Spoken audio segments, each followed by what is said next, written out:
Welcome r/Prorevenge. She hated me and made me think I was an idiot.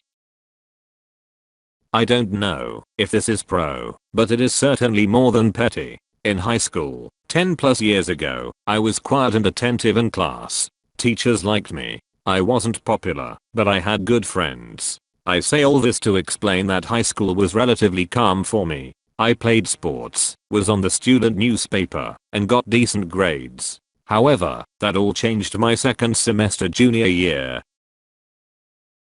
I've always been a voracious reader. My freshman English teacher recommended I move up to the honors English track, so I did for freshman, sophomore, and the first half of junior year. Then I was put into classical literature my second semester junior year. I've always loved Greek and Roman stories, and had already read your typical high school classical reading list on my own. I didn't mind reading them again, until I met Ms. Umbridge. She put on a sweet facade, but she was downright evil. She also decided she hated me. I still do not know why, or what transgression I committed, but she hated me. I assume it was my habit of sometimes nodding off in classes. At the time, I had undiagnosed thyroid issues, and was getting up at 5 AM for swim practice. I say sometimes, because it happened maybe twice a month total between all 8 classes. I don't remember nodding off in her class, but it could have happened. Anyways, her class was 50% essays/written reports. The rest were random quizzes and a couple tests. I was on the student newspaper, and I was a decent writer. I wasn't worried about maintaining a B or up. We wrote our first paper, and I got a D. I was shocked. The only class I struggled in was chemistry, and still my lowest assignment grade was a C. After class, I asked Ms. Umbridge what I did wrong, because her notes were minimal. She told me my assessment of the material was uninspired. Okay, can you direct me to an example of an inspired assessment? Come back during study hall. Thinking she'd have some example materials for me to review, I got a pass to see her during study hall. Nope. She spent the full hour basically telling me I was an idiot. I remember leaving and crying because she didn't tell me anything constructive. My friend, the eventual valedictorian, offered to help me on my next paper. My friend and I spent hours on my next paper. She never got below an A on anything. I got another D. My friend was furious. She took it to her app English teacher and asked him to review it. She said she was entering a writing competition and wanted advice. He said it was great. Her typical A+ work. My friend, quicker on the uptake, asked me for a copy of my original assignment. She asked her app English teacher to look it over too, and he said she should enter the first one. This one was still good. He'd probably give it an A, but the other paper was better. My friend was convinced Ms. Umbridge was treating me unfairly for some reason, and she must not like me. My friend wanted me to tell my parents or my school counselor. A teacher didn't like me. That had never happened. Sure, they didn't all love me, but none had actively disliked me. I decided I'd try one more time, but this time get Ms. Umbridge to help me. Despite the previous horrors of spending study hall with Ms. Umbridge, I went to her office during study hall 3 times before the next paper was due. She reviewed the paper and gave me tips on revising it each time. She did this in red pen. I took notes. By the time the next paper was due, I had 3 revised versions with her notes in red ink on each one. I got a D+. She smirked and congratulated me on my improvement. Bitch. I was done. My friend was right. This bitch had it out for me and was giving me shit grades on purpose. I'm a laid back person, but I was pissed. Never before been this pissed. I took my paper to my newspaper teacher. Sure, he didn't teach English, but our student paper constantly won awards because of his work. I told him I was having trouble in English, and could he please look over my paper and give me advice. He was a little confused as to why I didn't ask my English teacher, but he did it. He also told me it was great, but gave me a few minor changes to make. I asked him if he thought it was a B or better. He said he'd give it an A, not 100%, but a solid A. I went to my friend, and we brainstormed. I couldn't request a drop/add. This wasn't college. You just don't switch classes at my high school, unless the teacher recommends an honor placement. That's not true, said my friend. The football and basketball guys get moved to easier classes all the time to keep their grades up so they are eligible for games. The athletics director was a friend of my dad, so I requested a meeting with him and my swim coach after school one day. I told them I was in danger of losing my eligibility to swim because I was pulling a D in a class. I wanted to move classes, but I knew I'd need approval from administration, which I wouldn't get without a good reason. They asked if I had requested help. I explained I had asked for help from multiple people, but my grade wasn't improving. I didn't know what to do. They asked to see my papers. I sat while they read them. They both looked at me confused. Neither of them could understand how those papers were worth only a D. The student VP was brought in. He asked to help me. I explained my friend. He knew who she was, again future valedictorian, and she had even asked her app English teacher to look it over for advice. I had also asked my newspaper teacher to help me. Student VP asked if I had ever actually asked my teacher for help. I smiled and handed him the 3 revised versions of paper number 3 with Ms. Umbridge's red ink all over them. He frowned. App English teacher and my newspaper teacher were pulled into the meeting. They were each asked to grade the papers. All 3 papers got an A or better.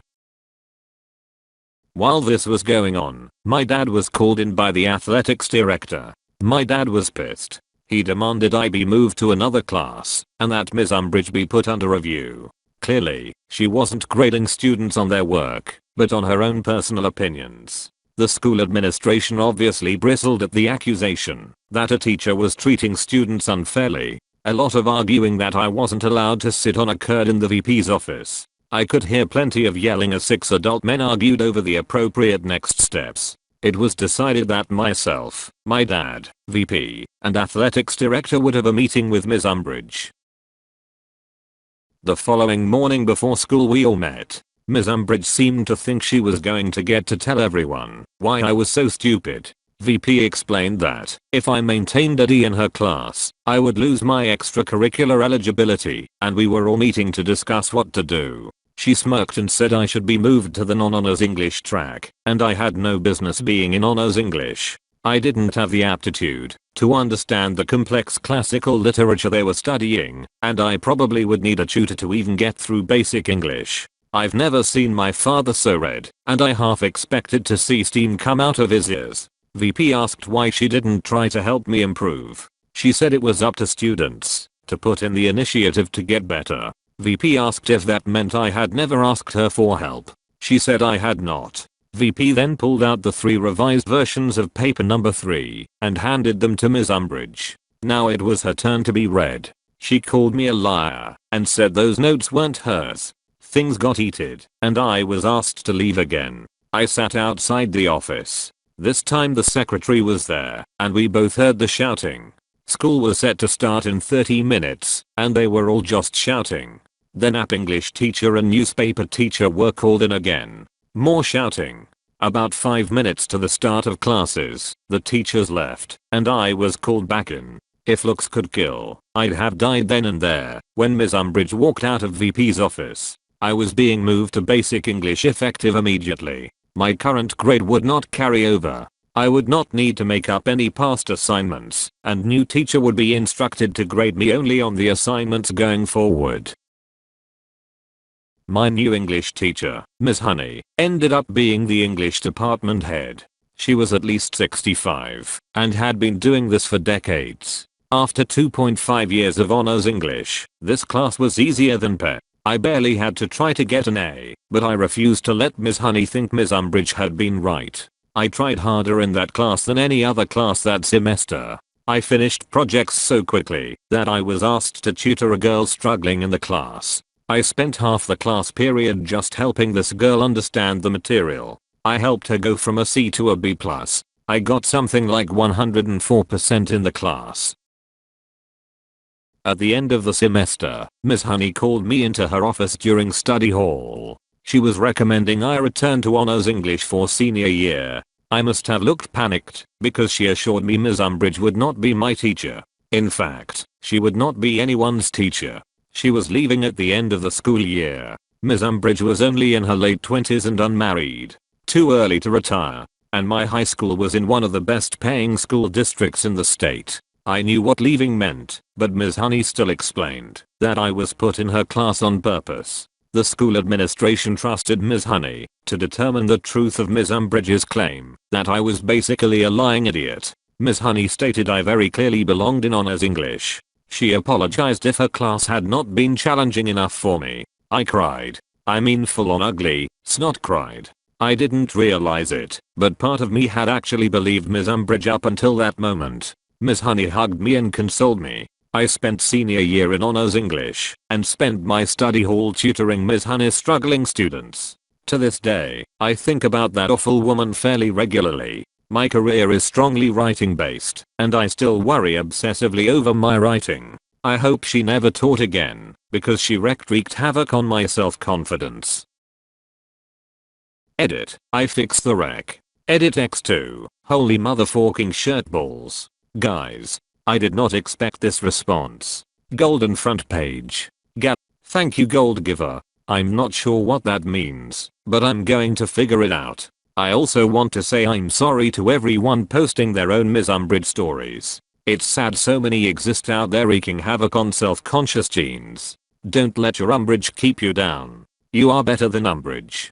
Go out and do exactly what your Umbridge said you shouldn't do, because fuck her. The fat dink. Edit X3. Everyone private messaging me nice things. You are sweet people. Thank you.